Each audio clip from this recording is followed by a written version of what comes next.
Hello everyone, कैसे हैं आप सभी। तो जैसा कि आप सबको पता है कि हमारी क्लास 7th की हिस्ट्री चल रही है। अभी लास्ट 2 डेज से आपकी क्लास नहीं हुई थी बिकॉज ऑफ सम रीजंस।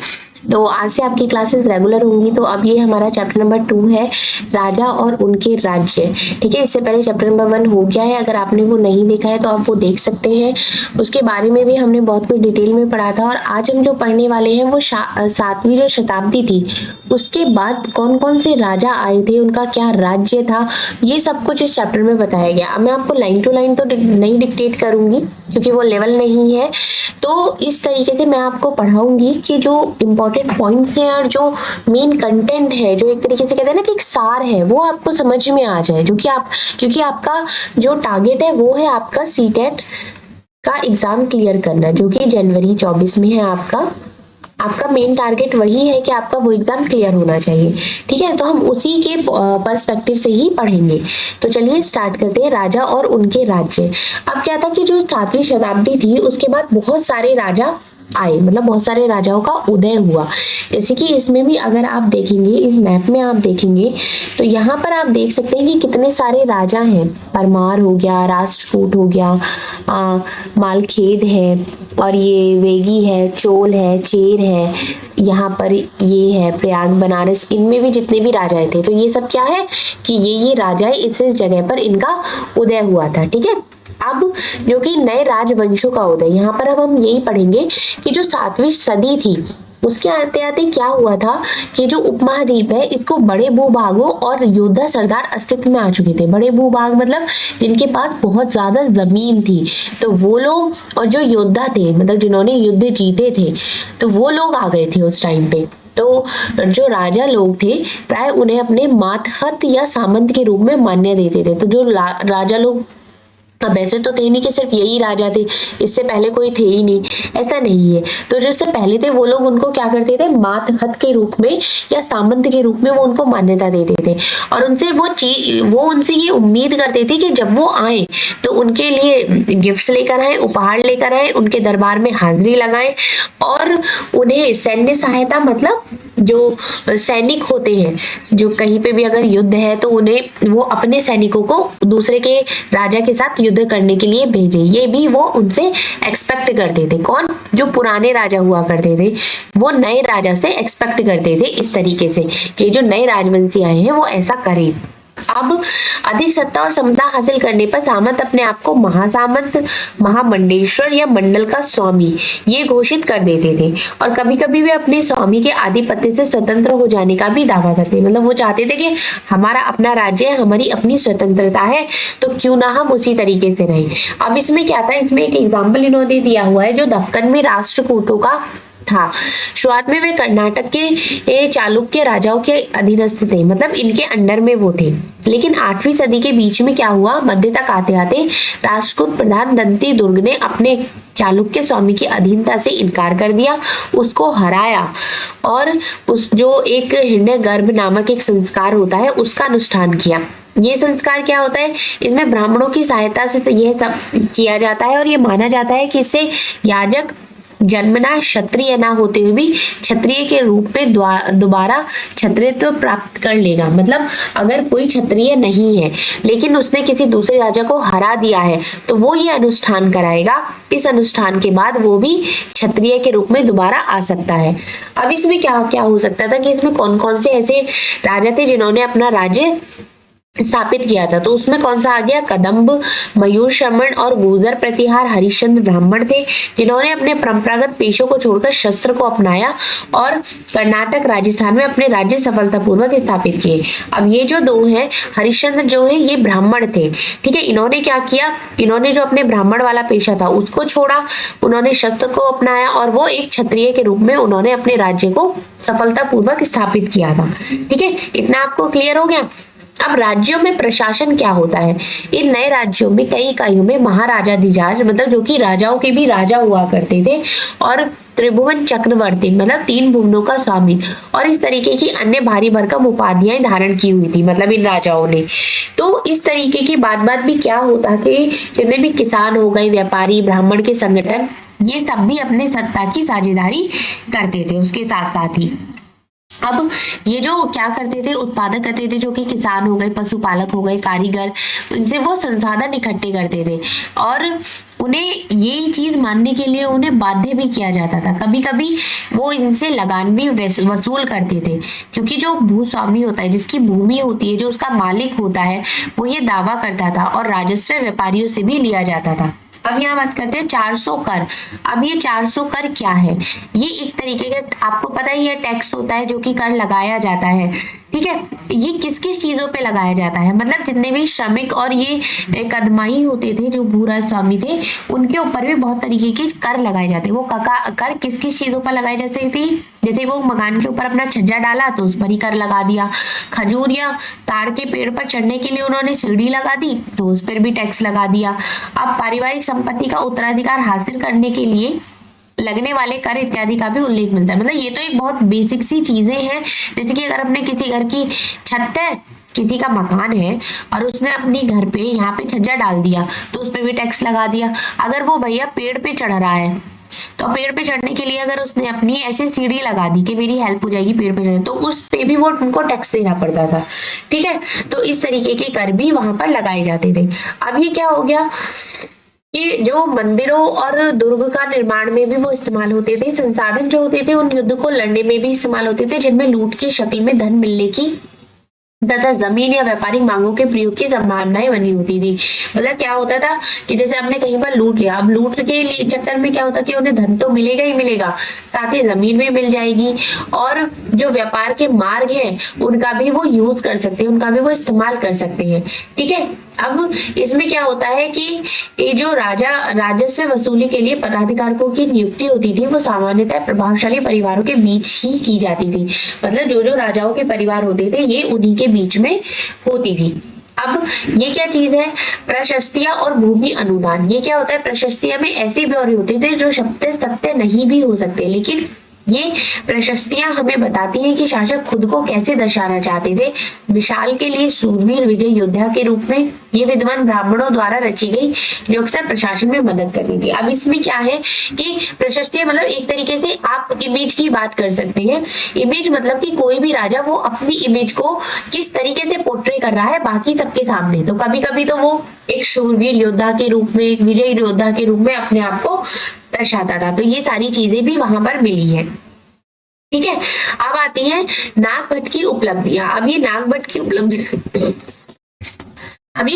की उपलब्धियां क्या है ये देख लेते हैं एक बार। कई शासकों ने प्रशस्तियों में अपनी उपलब्धियों का बखान किया है। उपलब्धियां मतलब कि जो जो उनको अचीवमेंट्स मिले हैं उन्होंने अपनी वो चीजें बताई है। जैसे कि संस्कृत में लिखी गई ग्वालियर मध्य प्रदेश में पाई गई एक प्रशस्ति में प्रतिहार नरेश नागभट्ट के कामों का वर्णन इस प्रकार किया गया है। किस प्रकार के जब वे राजकुमार थे तब क्या हुआ था कि आंध्र, सैंधव, सिंध, विदर्भ, महाराष्ट्र का ये एक हिस्सा है, कलिंग हो गया जो कि उड़ीसा का एक हिस्सा है, कि राजा उनके आगे भी धराशायी हो गए थे। मतलब जब वो राजकुमार थे तो जो इतने बड़े बड़े राजा थे वो भी उनके सामने ढेर हो गए थे, मतलब हार गए थे।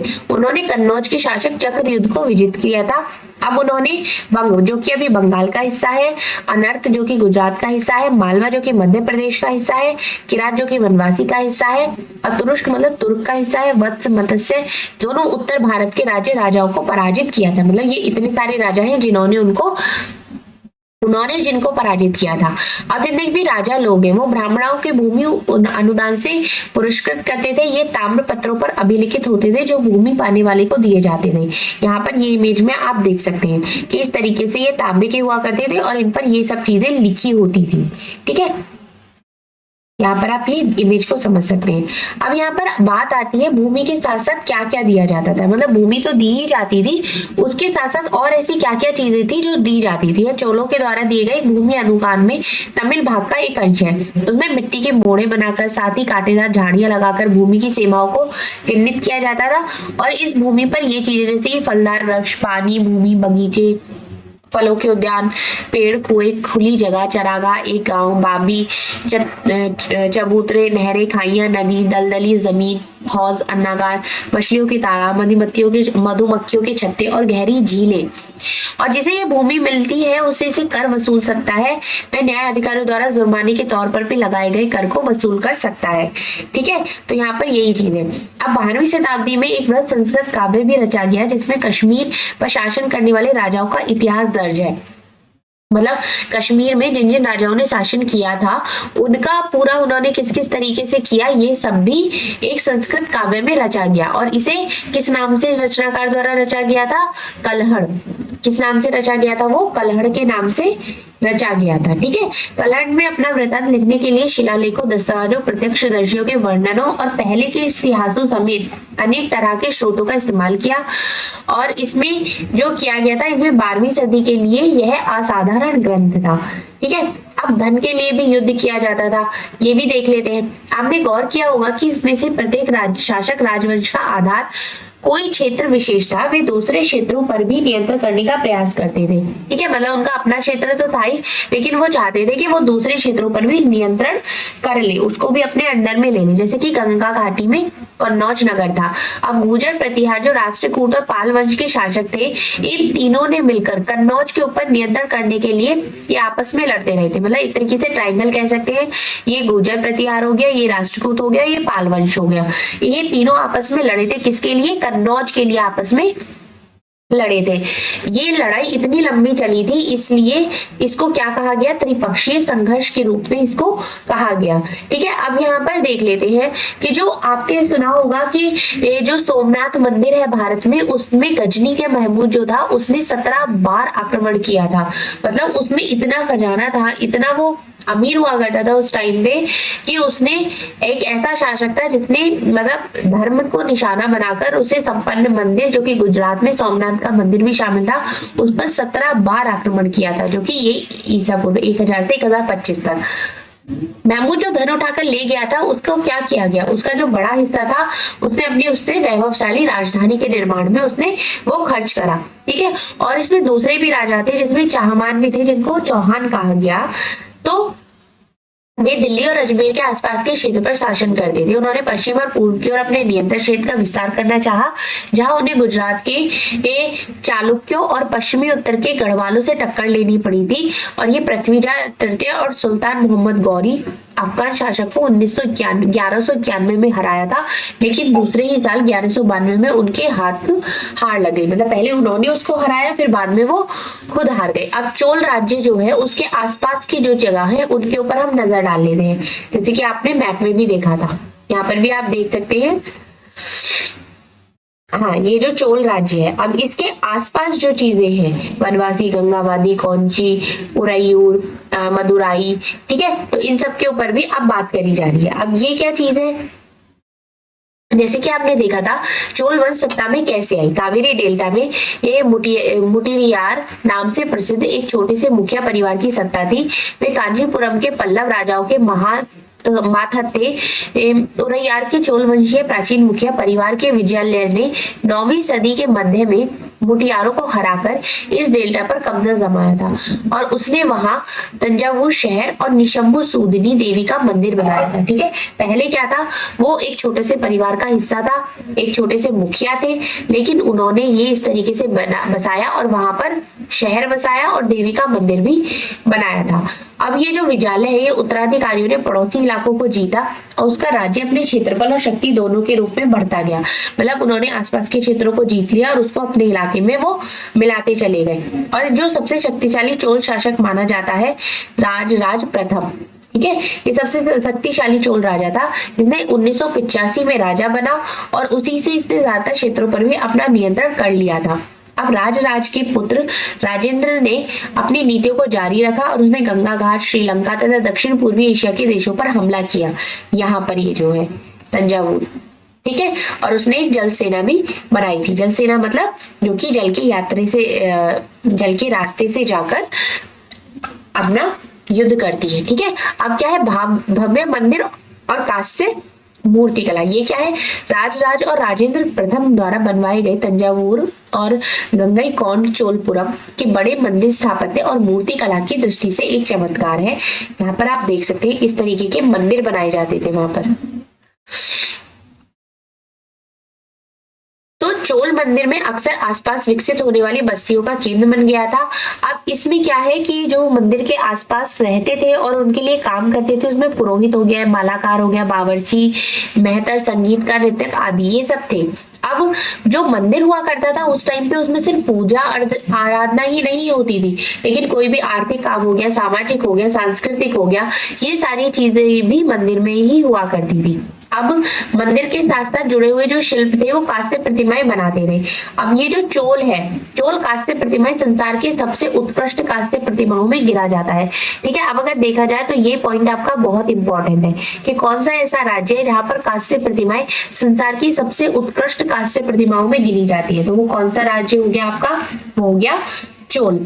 ठीक है, तो ये आपको चीजें ध्यान रखनी है। अब आगे यहाँ पर आप देख लेते हैं, ज्यादातर प्रतिमाएं देवी देवताओं की होती थी, लेकिन कुछ प्रतिमाएं भक्तों की भी बनाई जाती थी। अब यहाँ पर बात कर लेते हैं कृषि और सिंचाई की। ये क्या हुआ करता था कि जो कई उपलब्धियां थी उसमें कृषि में हुए किसानों के विकासों के माध्यम से भी संभव हुई थी। जैसे कि कावेरी नदी बंगाल की खाड़ी में मिलने से पहले कई छोटी छोटी शाखाओं में बढ़ जाती थी, और ये जो शाखाएं होती थी ये किनारों पर जितनी भी उपजाऊ मिट्टी है वो जमा होती रहती थी, और शाखाओं का जो पानी है वो कृषि के लिए, चावल की खेती के लिए, इन सब के लिए वो इस्तेमाल होता रहता था। अब जैसे कि तमिलनाडु के दूसरे हिस्से में कृषि पहले से ही विकसित हो चुकी थी, पर 5वीं या 6ठी सदी में आकर ही इस इलाके के बड़े पैमाने पर खेती शुरू हुई। ठीक है, तो जंगलों को साफ किया गया, जमीनों को समतल किया गया, और बाढ़ को रोकने के लिए भी उन्होंने तटबंध बनाए, और पानी को खेतों तक ले जाने के लिए भी उन्होंने रास्ते या नहरों का निर्माण किया। फिर उन्होंने फसलें उगाई। तो ये सारी चीजें भी वहां पर हुई थी। ठीक है, अब ये आप यहाँ पर देख सकते हैं, जैसे कि सिंचाई के काम की योजना की जरूरत होती थी, श्रम हो गया, संसाधनों की व्यवस्था करना, कामों की देखरेख करना, और यह तय करना कि पानी का बंटवारा किस तरीके से किया जाएगा। जितने भी नए शासक थे वो साथ ही साथ गांव में रहने वाले लोगों से इन गतिविधियों में, मतलब जो गांव के लोग ये सारी एक्टिविटीज करते थे उसमें भी वो इंटरेस्ट दिखाते थे। ठीक है, और उनके साथ काम भी करते थे। साम्राज्य का प्रशासन क्या हो गया, किस प्रकार संगठित था। किसानों की बस्तियां जो कि उर कहलाती थी, किसानों की बस्तियों को क्या कहते थे, उर कहते थे। सिंचाई खेती के साथ साथ बहुत समृद्ध हो गई थी। इस तरह गांव के समूह को नाडू कहा जाता था। ग्राम परिषद और नाडू न्याय करने और कर वसूलने जैसे कई प्रशासकीय कार्य करते थे। धनी किसानों को केंद्रीय चोल सरकार की देखरेख में नाडू के कामकाज में अच्छा खासा नियंत्रण हासिल था। उनमें से कई धनी भूस्वामियों को चोल राजाओं ने सम्मान के रूप में मुदोवेंद वेलन, 3 राजाओं को अपनी सेवा प्रदान करने वाला वेलन या किसान, REI यार प्रधान जिसको कहा गया, उपलब्धियां दी, और केंद्र में महत्वपूर्ण राजपत्य सौंपे। मतलब उन्होंने क्या किया कि जितने भी चीजें थी उन्होंने उनके साथ किया, और बाकी जितने भी राज के पद थे जहां पर उन्हें लगता था कि ये उनके अंडर में आनी चाहिए, ये भी उन्होंने उनको सौंप दिए। अब ये चीज यहाँ पर इंपॉर्टेंट है, जैसे कि चोल अभिलेखों में भूमि की विभिन्न कोटियों का उल्लेख मिलता है। अब कौन सी किसकी भूमि थी, जैसे वेलन वगाई गैर ब्राह्मण हो गए या कि किसान, वो उस भूमि के स्वामी थे। ब्रह्मदेव कौन थे, ब्राह्मणों को उपहार में जो भूमि दी जाती थी वो ब्रह्मदेव थे। शाला भोग क्या थे, किसी विद्यालय के रखरखाव के लिए जो भूमि दी जाती थी वो शाला भोग थी। और देवदान तिरुमक्कटनी, जो मंदिर को उपहार में भूमि दी जाती थी वो उसको बोलते थे। और पल्ली चंदम जैसे संस्थानों को दान में दी गई भूमि होती थी वो होती थी। तो आप इसको एक जगह अपने नोट्स में जरूर नोट करें क्योंकि ये पॉइंट्स इंपॉर्टेंट है। अब आगे देख लेते हैं कि हमने क्या क्या देखा। ब्राह्मणों को समय समय पर भूमि अनुदान या मतलब इस तरीके से भूमि दी जाती थी। इसके एक परिणाम स्वरूप क्या होता, कावेरी घाटी और दक्षिण भारत के पूरे हिस्से में ब्राह्मणों की बहुत सारी बस्तियां बस गई थी जो कि अस्तित्व में आई थी। प्रत्येक भूमि की देखरेख के लिए ब्राह्मण भूस्वामियों की एक सभा द्वारा की जाती थी। ये सभाएं बहुत कुशल पूर्वक काम करती थी। इनके निर्णय शिलालेखों में प्राय मंदिरों के पत्थर की दीवारें हो गई, या कि नगरम के नाम से ज्ञात व्यापारियों के संघ में भी अक्सर शहरों में प्रशासनिक कार्य संपादित किए जाते थे। ठीक है, अब इनका इस तरीके से वर्णन किया जाता था जो कि इनमें सदस्यता के लोग योग्य होते थे, उनके नाम तालपत्र के छोटे टिकटों पर लिखे जाते थे और मिट्टी के बर्तनों में रख दिए जाते थे। किसी छोटे लड़के को हर समिति के लिए एक के बाद एक टिकट निकालने के लिए कहा जाता था। ठीक है, इस अब अभिलेख और लिखित सामग्री भी क्या होती थी। इसमें क्या सभा की सदस्यता इच्छित लोगों को ऐसी भूमि का स्वामी होना चाहिए जिसे ये से भू राजस्व वसूला जाता है। उनके पास अपना घर होना चाहिए, मतलब अगर उनको ये सदस्यता लेनी है तो उनके पास क्या क्या चीजें होनी चाहिए। आप बोलते हैं ना कि रिक्वायरमेंट क्या क्या है, तो ये वही है। उनकी उम्र 35 से 70 के बीच होनी चाहिए, वेदों का ज्ञान होना चाहिए, प्रशासनिक मामलों की अच्छी जानकारी होनी चाहिए, ईमानदार होना चाहिए, पिछले 3 सालों में किसी समिति का सदस्य रहा हो या किसी तो वह किसी और समिति का सदस्य नहीं बन सकता। मतलब अगर वो किसी एक समिति का सदस्य नहीं है तो बाकी किसी और समिति में उसको नहीं आने दिया जाएगा। और जिसने अपने अपने संबंधियों के खाते जमा नहीं कराए वह चुनाव भी नहीं लड़ सकता था। तो मतलब ये सारे क्या थे, ये सारे क्राइटेरिया थे अगर आपको सदस्यता लेनी है तो। ठीक है, तो ये हमारा जो चैप्टर है ये यहाँ पर खत्म होता है, चैप्टर नंबर 2। ठीक है, बाकी के आपके चैप्टर्स भी आगे आपको डेली रेगुलर आपको क्लासेस मिलेंगी। तो अगर आप भी सीटेट की जनवरी की प्रिपरेशन कर रहे हैं, SST की पढ़ रहे हैं, तो ये वीडियोस आपके लिए काफी हेल्पफुल रहेगी। और चैनल पर पहली बार आए तो चैनल को सब्सक्राइब भी करें। Thank you.